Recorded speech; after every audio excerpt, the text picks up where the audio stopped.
Well, g'day folks. We're going to geek out a bit today, and we're going to talk about what is the perfect camera in 2020. And is there any reason for me to switch from my trusty a7 III back there? Now, I'm talking about the best all-round camera. Obviously, not the most expensive camera. I'm talking about which camera can pay the bills, and also which camera will make kick-ass shots for your cinematic projects or your short films or anything like that. So, sure, at the moment, currently there are some cameras already out there that actually have a nicer image than the a7 III, but they all have some issues, and we'll talk more about that later. So I've got B&H here standing by, and we're going to go through some of the cameras that I think are the most attractive looking in 2020. And yeah, sure, I know this is my opinion, so don't be scared and don't click away, because I've been shooting weddings and events now for like 6 years, and before that I was in 3D and visual effects, and there's my cheesy IMDb page. And I won't go into that. I was in 3D and effects for 10 years. Nothing to do with filming. So it's quite easy to say, I don't want to talk about that anymore. And in fact, I'd rather jump off a cliff than go back to 3D. So we'll close that and we'll never talk about it again. So we're going to talk about cameras. In the sub, I guess they're less than $5,000 Australian, definitely US.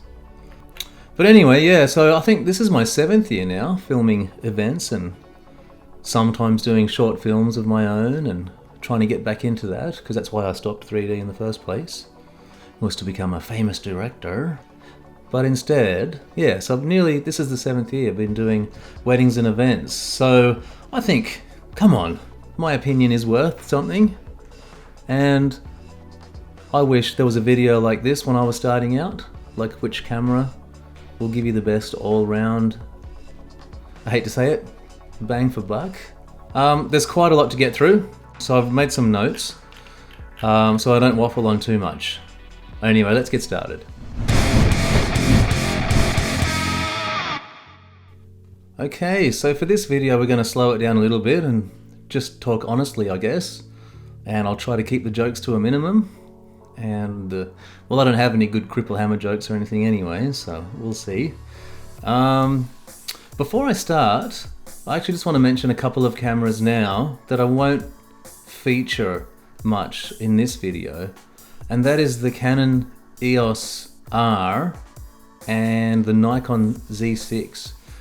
And the reason is they're just so similar to the a7 III already, that for me it wouldn't really be an upgrade. And I've already got all the lenses invested, and that'd be kind of like a step sideways, and that would be pointless really.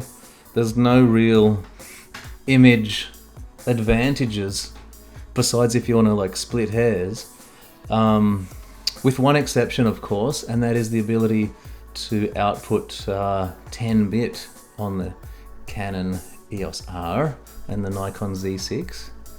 But I do have my suspicions about those cameras, so nothing really piqued my interest online when I saw any of the footage. It just looked very similar. And also a video by Max Yuriev really scared me off. When I saw some comparisons about the EOS R compared to the Blackmagic Pocket 4K and a7 III, the Canon just looked soft. Now you can say, well Max, that's a user error. But I've actually seen Canon do this before. If you're as old as me and you remember the Canon 5D2 and the 5D3, that was a naughty camera. It was HD, oh, put this away. That was HD, right? But it wasn't really. Later on, they kind of soft disclose when they released the C100. They go, this scans 1,000 lines now, that's different. So they kind of soft disclosed that the Canon 5D3 only really scanned 800 lines or 720 or whatever, and then they upscaled it to 1080. And that's why, if you look back, it kind of looks soft. by about 20%, right? Because it was only scanning 800 lines. And I think when I look at the naughty Canon EOS R, I'm like, hey, Canon's up to the same shit. They're doing it again. So I have no desire to jump sideways into a different camera ecosystem, especially if like nothing I've really seen online looks that appealing anyway. I typed in EOS R footage, 4K 10-bit, and I found a couple of things in YouTube, and then clicked on it, and it said 4-bit and everything, but then they just smashed it with a film convert anyway, and I'm like, well, that just looks like Sony. So I don't want to start on the negative foot. So if that's your system that you use, then that's awesome. I used to be in Canon. The phase detect autofocus is brilliant, so maybe that's a good enough reason alone to stick to Canon. I'm fully invested in Sony now, so the reason for me to shift fully over has to be bigger than the inertia already. Not by much. I'm a bit of a perfectionist too, and I've never really got into Nikon for filming, so I only film, don't really do photos, not very often anyway. So yeah, that's a little bit of a sideways segue, but only because I'm not going to talk about those two cameras again. Now, as it turns out, I had already decided to stick with my a7 III for a little bit longer because, you know, we do research, we're always on the lookout. I'm looking over the fence a lot to see, oh, is your camera better? And I found myself always going back to the a7 III. Why? Well, I can't afford a C500 Mark II, so every choice I make after that has some kind of compromise, right? And everyone else would be in the same boat. Everyone has a kind of compromise with the camera they choose. Anyway, when you list all the compromises, the a7 III still comes up on top for me. But there are some that are equal. Like I said, that's the Canon and the Nikon Z6. So I'm reading this, that's why I might repeat myself a little bit. And it's not necessarily an improvement on anything, and that's why I wanted to make this video.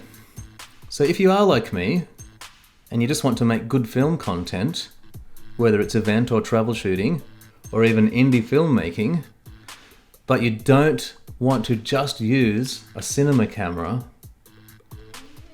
then, you know, because you want things like autofocus and other conveniences, like smaller file sizes, then like me, you're always on the lookout for that perfect all-around camera, right? Well, look no further, my friends. Let's see. That's what this video is all about. We'll start with the Blackmagic Pocket 4K, and I actually prefer this over the Pocket 6K, even though the image looks slightly sharper, and apparently it has a better white balance fresh out of the box. I actually prefer this for the lenses. Like, I would have this kitted up with a battery grip and the panny. I would have this lens for the stabilization. I would have that one. That one. I don't ever click on the ones that have. I hate the kits. Don't go away, kits. I want this. That one. So I'd have the Blackmagic, and I would have this penny 12 to 35, and I like that because of the IS. Right. So that's great. That'll give you an equivalent of your 24 to 70. All right, around about, I guess, for f5.6. That's good enough. So the good thing about the Micro Four Thirds is that the lenses are already made for the camera. They're purpose built to be a Micro Four Thirds lens. They're not over-engineered to cover a wider field of view, so they're smaller and lighter, and that's great. So I wouldn't be chasing my tail and beefing up my. Let's go back to the Pocket 4K.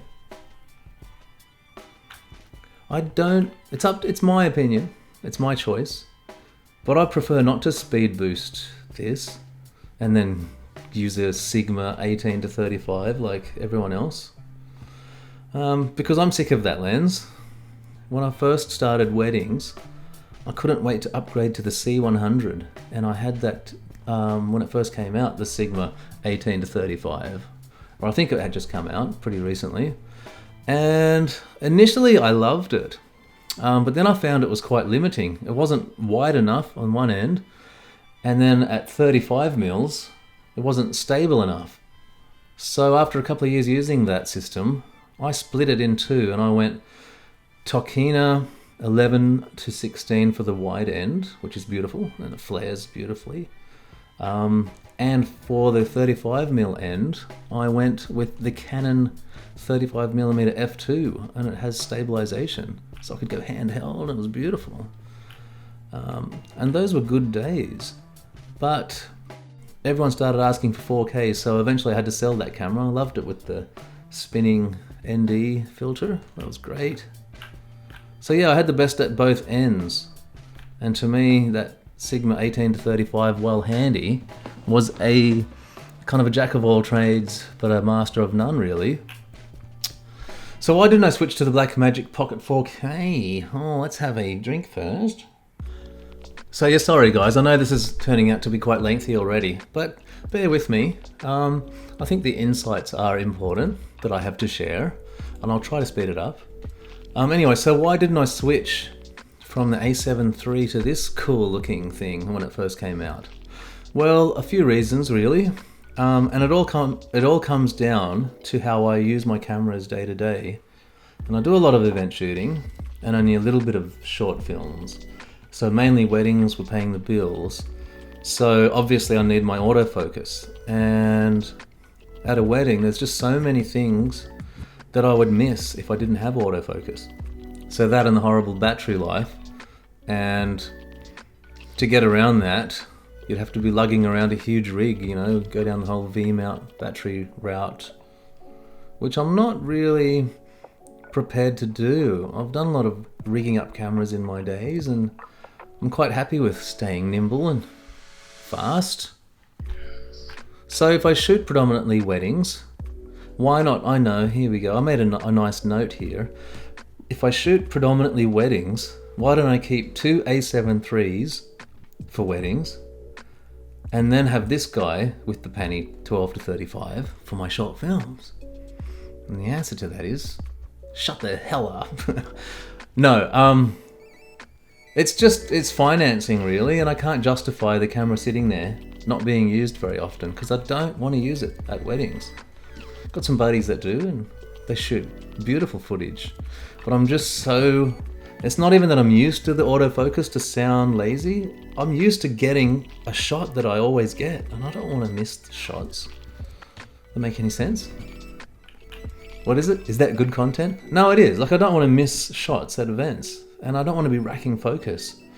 And I want the convenience of the Panny and the battery grip of the, you know, the Panny 12-35 and the battery. That's how I would shoot. I wouldn't be rigging up this thing. But apparently, the Panny 12-35 has this massive throw. So if anything was coming towards me fast, I'd be like, you know, so that sounds scary. And I guess I would probably play it safe then and speed boost Canon glass to contradict myself. And if I was doing that, then I'd probably just go the Pocket for, what is it? Pocket 6K, sorry. And I'd just stick with Canon EF glass.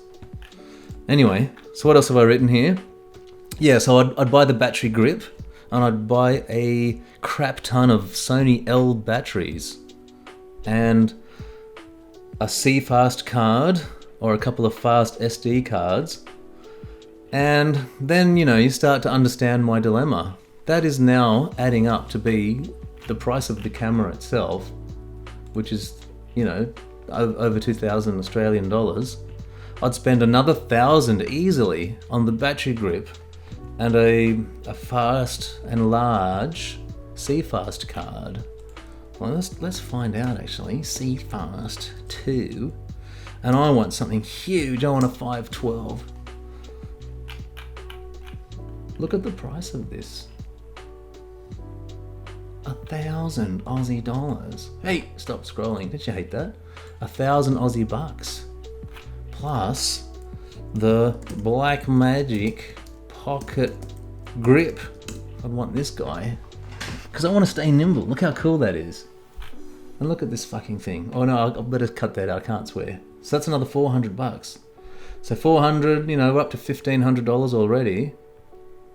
And then you'd want a crap ton of L batteries. So you're sitting at about two grand again. That's double the price of the camera. I mean, it's the same price of the camera, so you know, double the price. So you can see my dilemma there. I can't have it just sitting around, and I don't think I'd use it for weddings. If I had it, maybe I'd leave it in my bag for some 4K 60, you know, one shot throughout the day, maybe one or two. But my A7 IIIs are killing weddings, and I don't want to sabotage that. So anyway, oh, you know what's stupid? They made some battery solutions, but they use a dummy battery. And I don't know who thought of that. Because if you're filming and then anything happens to the dummy battery, like it fails, turns off, disconnects, like you're gonna lose your shot. There is no, oh, let me save your shot while I power down. You're gonna actually lose your shot. Anyway, dummy batteries. That's gotta be the dumbest invention I have ever heard. Anyway. So now you're up to about 4,000 for the kit that I would want. And it just sits there. Yes, I've said that. Okay, so in my edit, I'll be able to cut all this out. Oh, and the last thing is I have Sony glass. So I can't really use any of it on this camera. Maybe if I had another camera that was a Canon. So if I had the Canon EOS R as my B cam or A cam, depending on whether you're doing weddings or films. You could share the lenses then with the 6K and the 4K. Then it starts to make a little bit more sense, but not if you have Sony glass. So once again, I weighed all that up and I thought, I'm just going to stay with my Sony a7 III for now. And I'm going to try and make it look as cinematic as possible. And if you like, I've made a video about that, which you're very welcome to check out. But I will say, let's go back to my Pocket 4K. Let's go back. Come on, this is great content. Don't leave me. Don't hit stop. Where am I up to? So you know what? I've seen brilliant footage out of this, and that's the only reason why I considered looking at it, of course. And just out of the camera in ProRes, and you don't even need to change it that much. The film, there's video and there's a film output, and it just looks beautiful. Dynamic range looks great. Okay, and the other thing with shooting with this and then justifying the purchase by filming my weddings with this is the file sizes are just going to be huge. And I don't mind large file sizes for my own stuff, but not for weddings, and especially shooting for other people. That's so much footage. I'd have to deliver it in a wheelbarrow.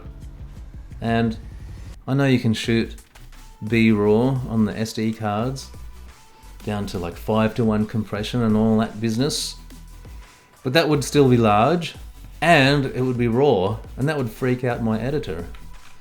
So I think this camera is like a personal camera. I would only use it on my own projects. I wouldn't send footage unless that was part of the brief. You must shoot on this camera. The file sizes just would be so huge for each wedding, unless you filmed in 1080. That's actually something I want to quickly mention. The 1080 on the a7 III is quite horrendous. So I've found I'm filming everything in 4K.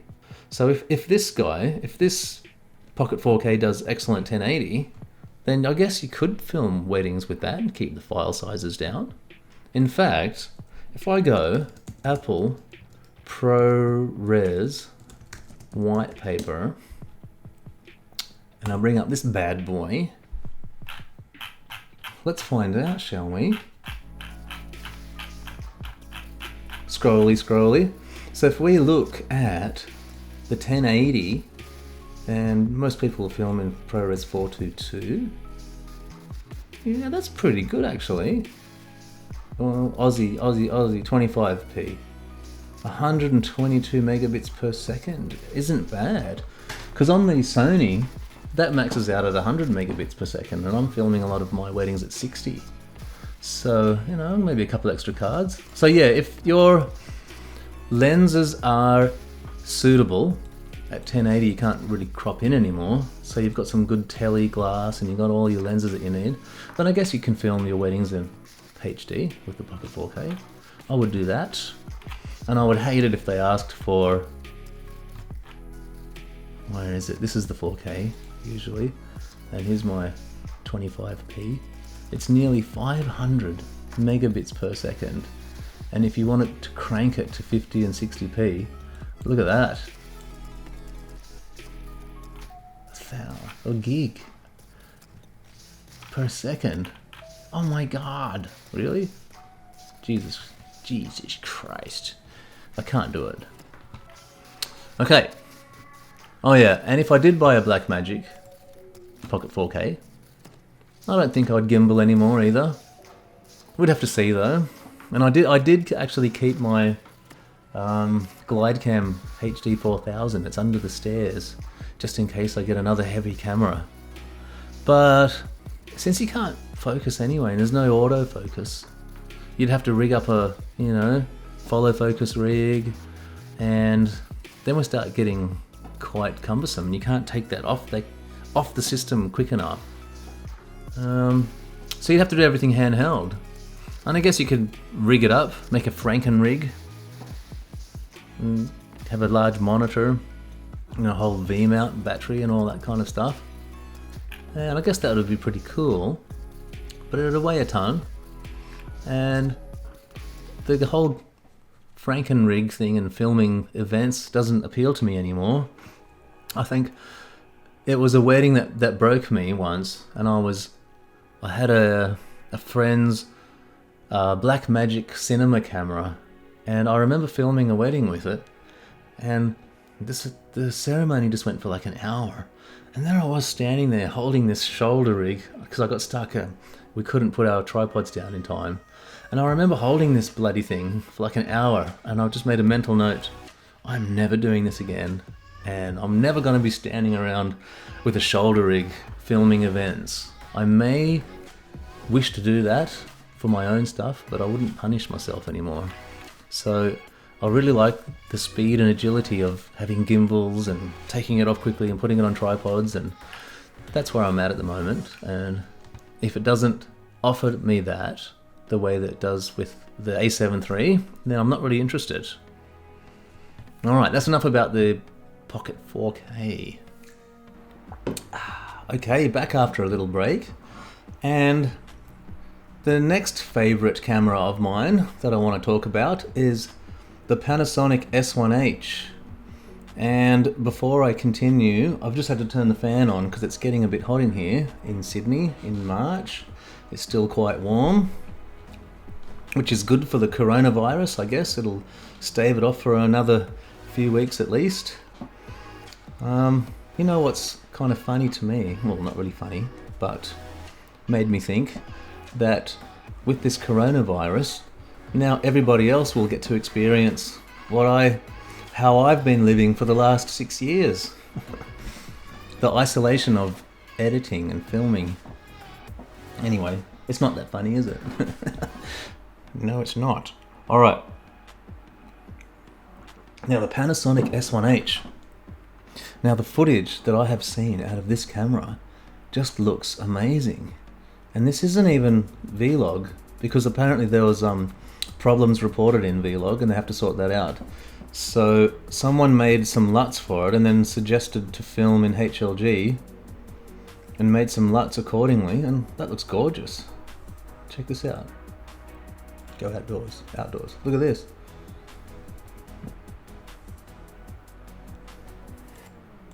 Here. Nice. Nice, mate. Bit of teal and orange. Can't go wrong. but it's not aggressive teal and orange. It's quite sexy. So when I saw that, I'm like, I must have this S1H. And it actually looks perfect.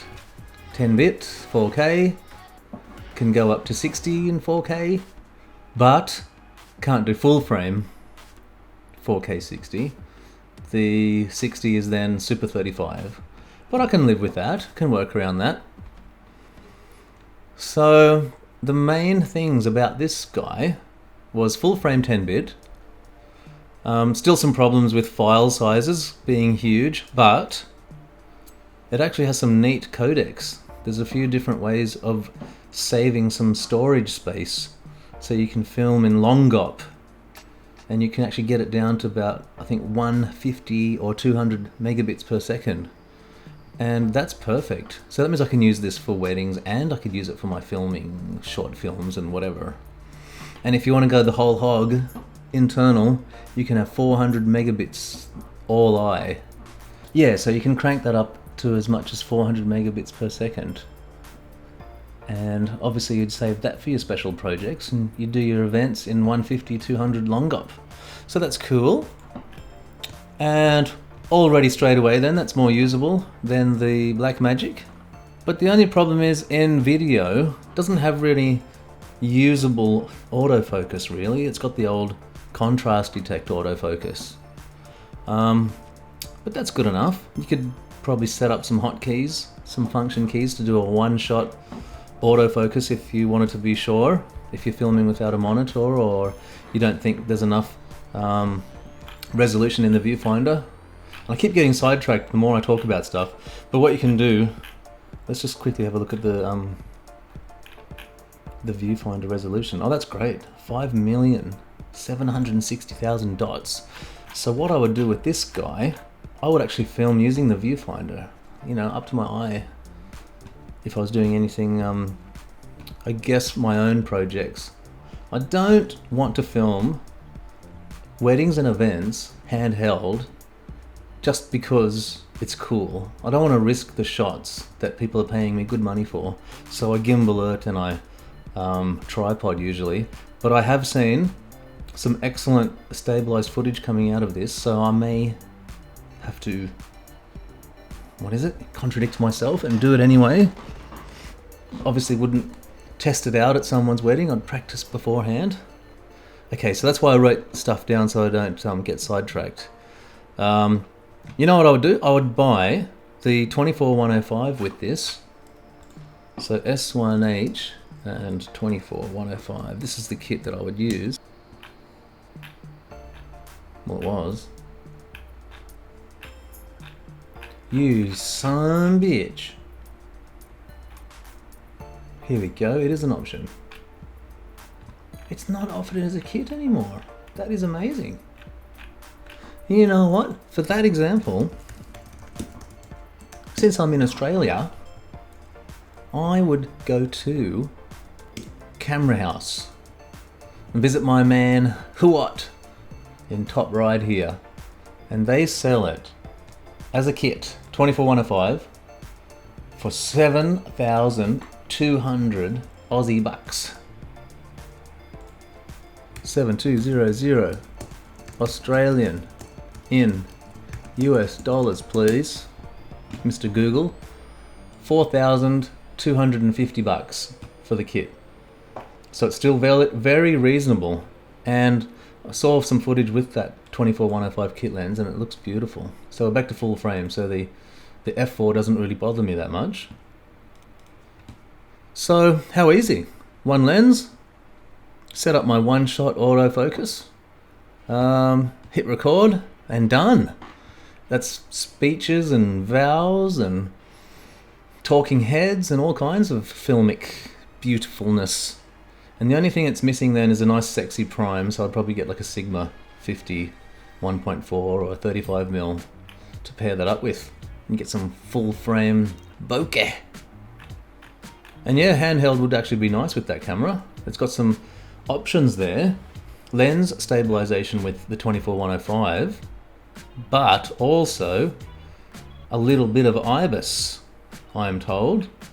and even a little bit of electronic stabilization, but that last stabilization sounds a bit dodgy. Crops in and warps. It sounds like Adobe Premiere's warp stabilizer, and I don't need that in my life, so I'll just use the stabilization of the lens and the camera.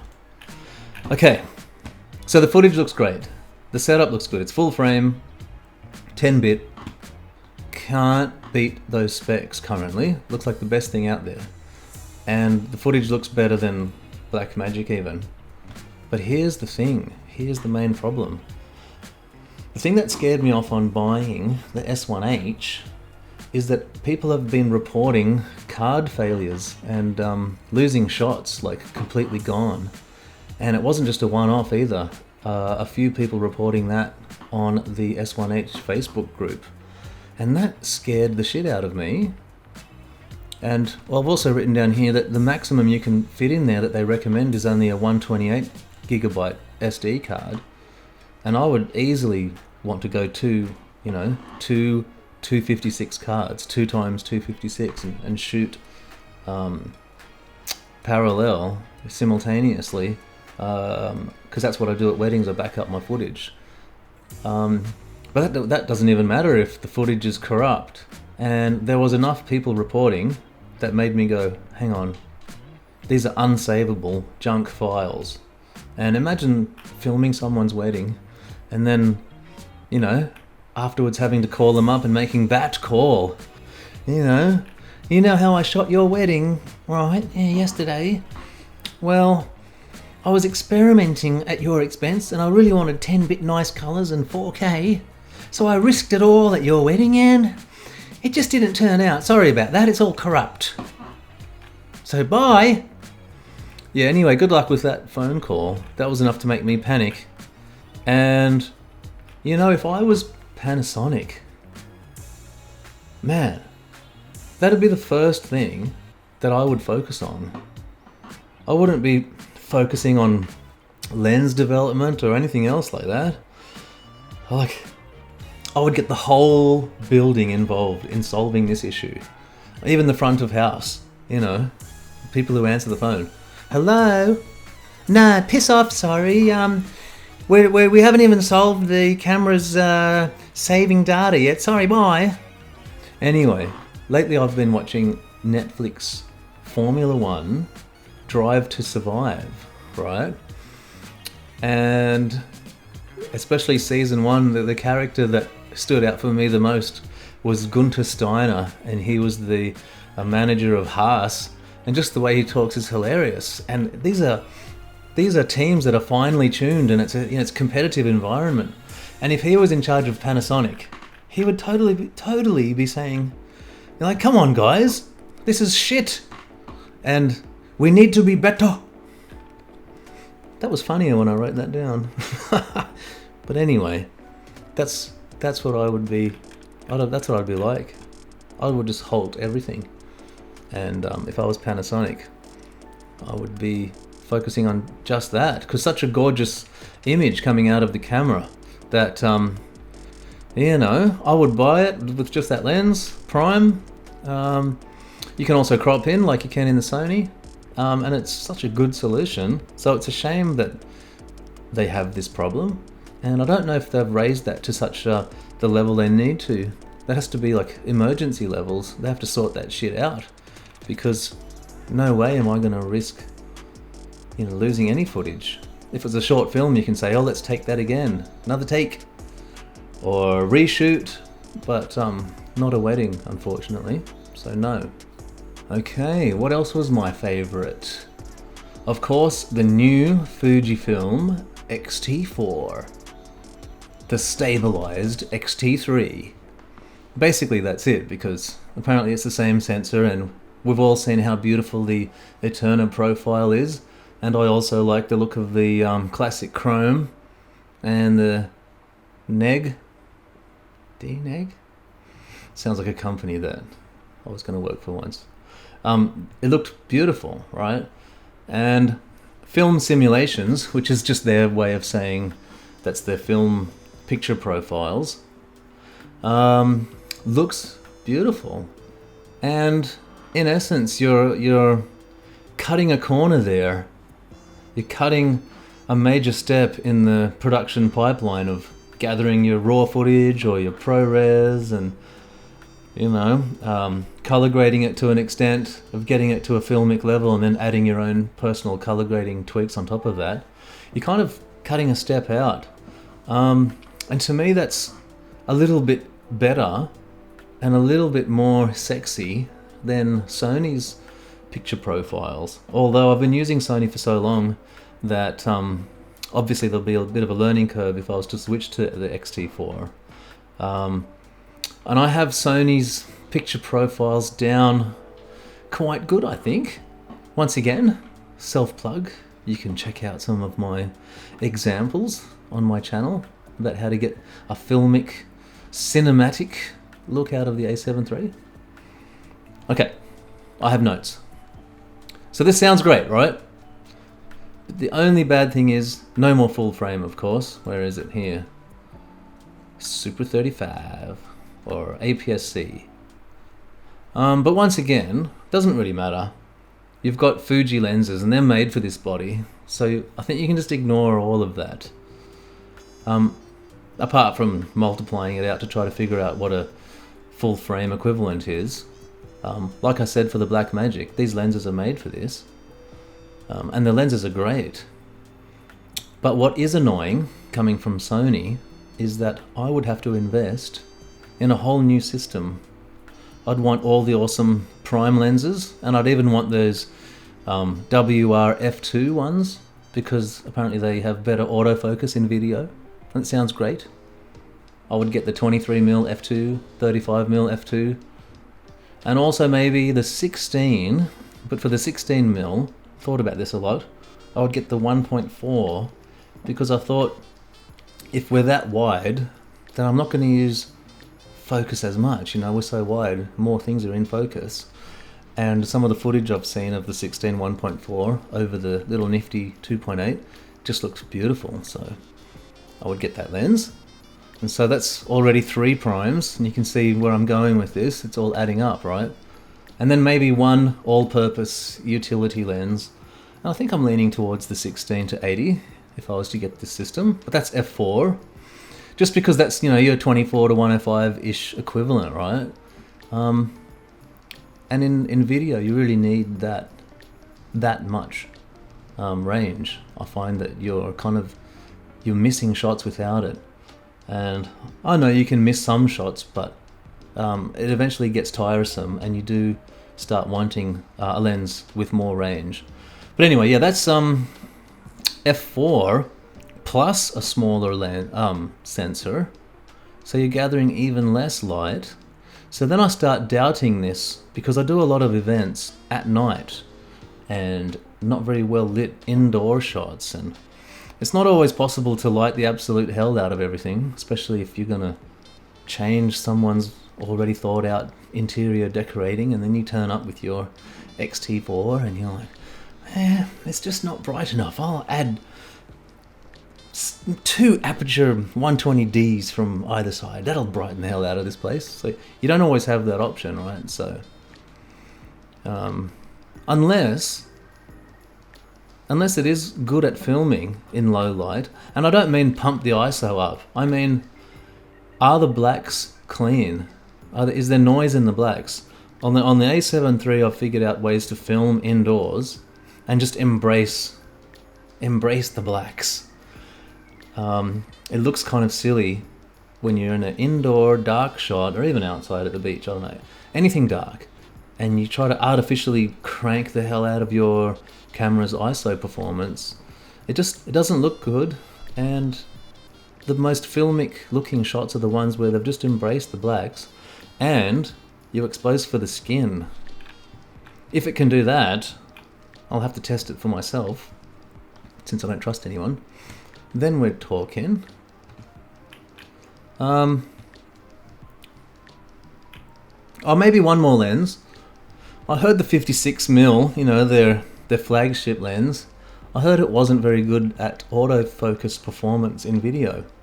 So I'd have to see if the X-T4 improves any of that. So if I'm gonna be locking off shots then and not really running around too much with the 56, then I might as well get the 50 to 140 2.8. Can use it for all my telly stuff, speeches and big churches where you're not allowed to go too far. So I think, personally, I'd have those primes I talked about, then a 16 to 80 because it's cheap, and lastly the 50 to 140. That'd be my total amount of lenses. And sorry, yeah, so you see where I'm going with this? That is so many lenses now. I can't have my Sony a7iii anymore. I thought initially have the Sony a7iii and this, the X-T4. But not if I need 3 primes and 2 zoom lenses just for it to work. Okay, so then I would need 2 Fujifilm X-T4s. And that's where I'm kind of hesitating now. So if I switch, I'd have to totally switch. And then I'd be missing my a7iii's full frame sexiness. And for portraits and photos and, you know, the photo shoot part of a wedding day, that full frame beautifulness really comes in handy. I don't know if I'd be able to pull the same aesthetic from the X-T4, although those primes do look kind of sexy. So it's a trade-off. How important is your full frame a7iii look, aesthetic, compared to beautiful, I forgot to mention that, 10-bit, so 10-bit colors on the Fuji, and that beautiful Eterna profile, or the classic chrome. You wouldn't have to film in ProRes or get it out to a HDMI, and I haven't researched that, whether it can do that actually. Let's have a look. Can you? I'll cut this out if it makes me look stupid. You can. You can output to HDMI. And I read online that that's how you would bypass the very nasty H.265 codec. You'd rig up a Ninja V and you'd record in ProRes to bypass the very computer intensive H.265 codec. And that looks scary as hell to edit on H.265, because did you know I have broken a Mac like this already? I fried the hell out of it, and that took 4 years, and that was predominantly H.264, which is a processor intensive or graphics intensive codec to use. And I think if I filmed on H.265, I reckon I could fry a Mac in 2 years. And these are things I think of when considering changing cameras. So if you bypass that problem and have ProRes now and not H.265, then you're back to the huge file size dilemma. So now the problems are starting to add up. No more full frame, large file sizes, or very intensive H.265 scary codec to edit with. You know, the 10-bit colors is good, but how much do you want to pay to get that? It's got dual SD card, so that's good. Maybe long GOP for events. But yeah, the doubts start to flood in when you don't let in as much light, because you've got a APS-C size sensor. You can gimbal on this. The autofocus is pretty good, pretty damn good. So yeah, I'd want to. So I was about to actually pull the trigger on an X-T4, or at least wait, or put in a a deposit. But then announcements keep flooding in, right? Then they announced the EOS R5 with 8K video. You know what's funny? That Canon, they led their marketing campaign with 8K. like who the hell needs that? What's going on in their boardroom meetings? Everybody you talk to wants 4K. They want 50p if you're in Australia, or 60. You want 4K 60. You want 10 bits. Where the hell did 8K come from? So to lead with that is quite funny. I think it's a bit out of touch. You know what they should have in their marketing campaign? They could say 8K video. But imagine if it's like 10-bit, 10-bit 8K video. And this comes with 2 free computers and a whole crap ton of storage. Then I'd be like, oh, that's good actually. I'll do that. 8K video. Maybe they know something that we don't. Canon, I mean. Maybe they're friends with the technology aliens. You know the ones? The ones who give us all our technology. And maybe they told Canon that, you know, soon everybody will have access to instant connectivity across the world. So you can just work off the cloud. You know that. Either that, or everyone will be dead. So the bandwidth will increase relatively. Anyway, who knows? I think that's all I've got to say about the R5. I'm going to be looking closely at that.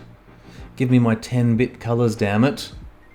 But don't make it too big of a file size. And don't scare me too much with this H.265 aggressive codec. My poor Mac. Unless the 8K comes out with a new computer. With a graphics card sponsored by Canon. So anyway, back to Fuji. All those lenses are beautiful. I'd have to get rid of all my Sony stuff.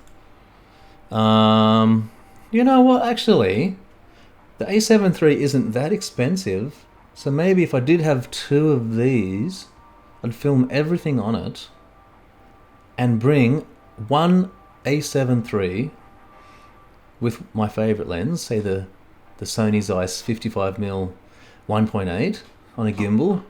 Maybe I could do all my beautiful portrait style gimbal photo shoot shots with that. And that's kind of having 2 systems plus one Sony a7iii with 1 lens. Maybe.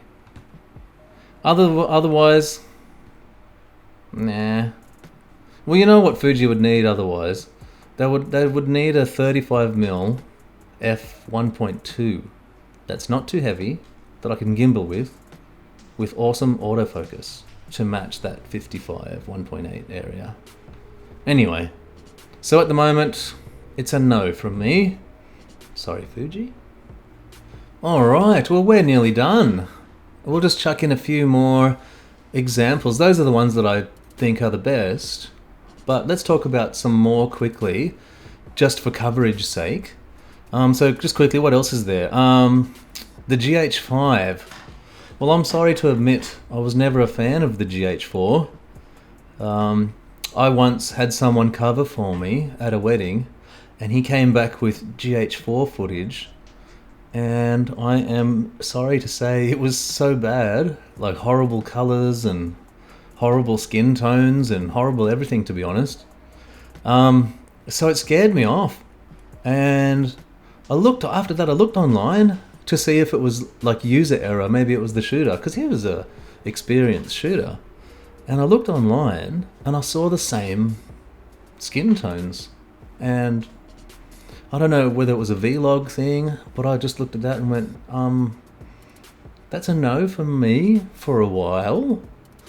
And then the GH5 came out, and it did look better. They seem to have got past all that color science problems.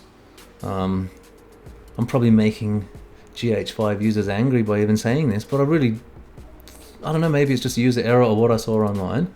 The GH5, of course, and the GH5s did a better job of skin tones, 10-bit colors, so that's good. So you might need that. If you stuffed up the colors that much, you'll need the 10 bits to bring it back to looking good.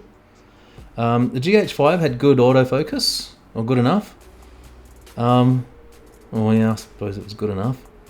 But stabilization, of course the GH5s didn't have it.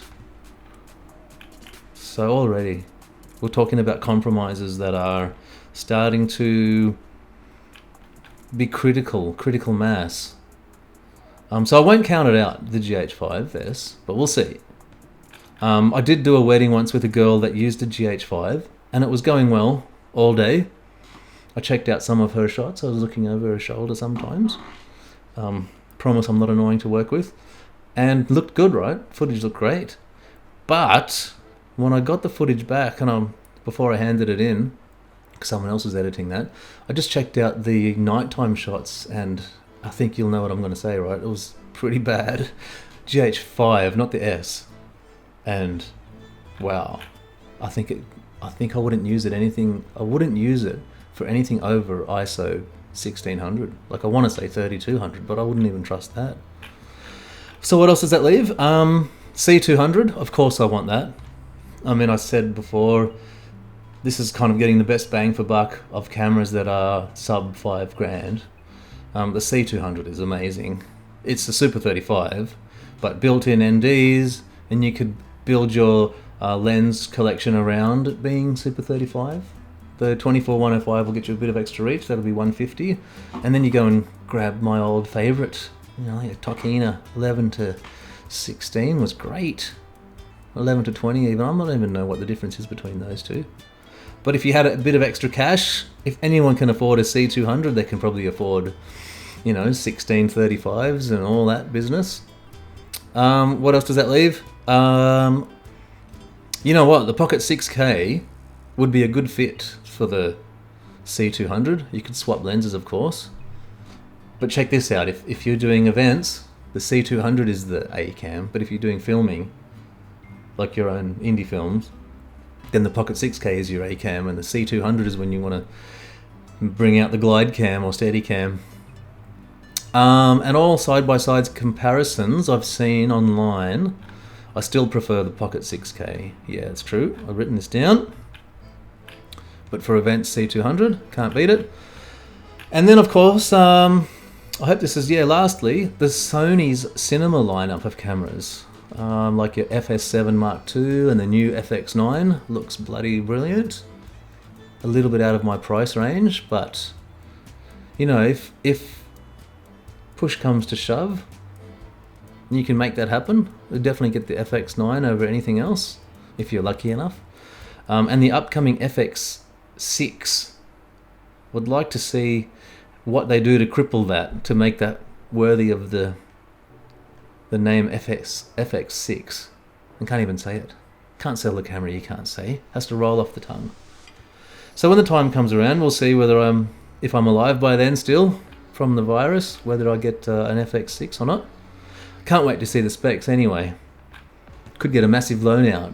Maybe mortgage the house again. Who knows? But like I started this video with saying, to me, the holy grail, the camera of cameras, which will just film everything, I'd sleep with it, is the C500 Mark II. Because, whoa, nothing more to say, I guess. You buy that with a crate full of computers and a crate full of extra storage. But if you're rich enough to get the C500 Mark II, then you probably already have a few computers and some storage systems already worked out. And if I had the C500 Mark II, I'd use maybe the new R5 as a B cam. While we're dreaming, we can only dream, right? Anyway, but the point of this video isn't to dream. It's what's best to use now. And if I was to make money off any of these cameras, I think, like weddings and events, of course, and then a percentage of films, I think that's why the a7iii is still coming out on top. It's still the best solution so far in 2020. And I've been using these the a7iiis for 2 years now. You'd think I know what it's called. But I just keep coming back to it. And I'm not paid by Sony, or I'm not even a fanboy, and I'm not affiliated or obligated to use these cameras. And in fact, if I'm being honest, I actually just rent my cameras and I buy the lens, because there was a time when Sony made so many cameras and they kept releasing cameras. I thought that's the best way to do it. And I hate selling cameras. I hate dealing with people selling stuff, at least. So yeah, I rent the cameras now, and one of the cameras is out of contract. So I'm ready to jump ship as soon as the right announcement is made. I could swap cameras right now. But Sony has everything I need at the moment. Quick event shooting, yeah, it's light, full frame, Codecs are, I've written codecs are good for editing, but not really. But they're small. They're good for mailing to somebody. And you don't lose too much if you film in the right way and you protect your highlights and you don't film in S-Log. Please don't do that on these 8-bit cameras unless your favorite color is vomit. Anyway, you have to use what you have, right, to your advantage. You don't have the full dynamic range awesomeness of, like the Blackmagic. But if you're filming events and whatever, no one will really care. But you will care, obviously, if it's your short film. And you know what? If it's your short film, you have creative control. You don't have to have your hero, standing in front of a bright backlight and try to suck the most dynamic range possible out of your camera and then fail miserably. So rather than have your hero, getting sunburnt from the reflection of snow or whatever, you don't have to write that, and it's your script. You could write, hero instead gets a burnt face from steam coming out in a foggy alleyway with subtle, atmospheric lighting. Come on, much less dynamic range and more atmospheric and more filmic. Don't you love that word? It sounds funny, right? But all I mean is, like, if it's your project, you could write your, you could storyboard your shots accordingly, not to expect things the camera can't do. Let's change this screen while I'm wrapping it up. I'm being a Sony salesman now. If Sony would like to send me, no, I won't even say that. Get stuffed. No one cares. There's so many YouTubers out there. All right, I should have done this years ago. What did I write here? Oh yes. So not just storyboard your shots accordingly. If you're in this price range, then you probably are like me and you're filming your own things. Like, you do have creative control, right? So you could go with more even lighting, scrim out the sun wherever possible, or tack down the windows, it's called, and that's, when you make sure there's a bit of screen on the window, even if it's butcher paper, sheet, something. Or you can go completely the other way. Instead of atmospheric lighting and even lighting, why don't you do film noir? There's not that much film noir out there these days. You expose for the skin once again, so you just let black be black. Don't try to do film noir and then go, oh, look how good, look at the information in the shadows. No one gives a shit about information in shadows. Film noir. Idiot. So you can do it. Use your camera for what it's best at. And sorry for calling you idiot. I didn't mean it. I'll take it back. So we are nearly there. What else have I written? We'll wrap it up. You don't creep the ISO up on the a7 III. Even if it does do it, and it can do it, doesn't mean you should. And autofocus can be used obviously in both situations. Yeah, why do I write that for? That's obvious. Weddings and short films. But when you can, lock it off so it doesn't pulse. And what an amazing point to finish on. I reckon that's it for our little discussion. So I think it's worth keeping the a7 III for a while longer. Maybe even like 6 months. We all know the a7S III is never coming out because Sony had a falling out with the technology aliens, and Trump needs to come and make them kiss and make up or handshake or whatever. He can be the facilitator. So whatever Sony's done wrong, the technology aliens are mad at them, and I'm going to save my money and keep a7 III for a while and save any surplus cash I have for like sound gear. And I've written all lights, but I've got like a ton of lights, so sound gear it is. And one of my options in my last video was you could do black and white, HLG3 or HLG2. And by the way, Mr. Gerald Undone, HLG2 is good. I saw your little graph. It's only missing the smallest amount of the highest part of the graph in IRE, like 95 or 96 compared to 100. And what does that equal? Maybe a little bit more of the cloud you might see in the sky? Because what you're gaining is you can go down to 100 ISO. You're not stuck at Well, it's not too bad. I think HLG3 is minimum ISO is 125. And according to the manual, because manuals are so important, HLG2 gives you a little bit of noise reduction. And unless you want to buy neat video, noise reduction is pretty cool to have. And once again, the point of this camera is to make technology seamless. So you want to get the best looking look out of the camera as possible, right? So I'm going to stick by my HLG2, so I can go down to ISO 100, so I can have 10 less ND filters on. We'll just have 3 or 4 ND filters. And HLG2. Like I said, once again, you use the camera for what it's good for, and that is getting a good look out of the camera. And that's a similar psychology for the X-T4. You got film emulations, right? So you're kind of getting a filmic look in camera. You're baking it in, making it sexy. All right, I think that's it. Thanks again for watching, guys. I know this one was long, but let me know what you think. Like I said, I wish I had this kind of lengthy discussion before I jumped in. And once you jump into a system, they kind of lock you in there, don't they? They make you buy like a small camera, like a, just get the A6400. And now it's cheap. And then let's buy a Sony lens. And then you go, well, now I want a full frame. They rope you in. So I understand the loyalty people have to brands. But right now, we are limited by these small cameras and how much data we can fit on SD cards. It's the storing of all the footage on the smallest, media possible, which is holding us back, I think.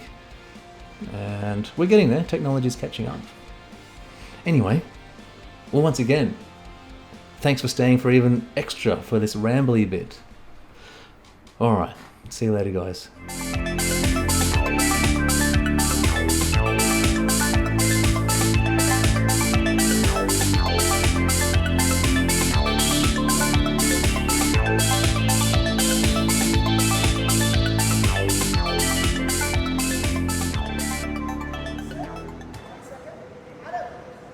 That's enough.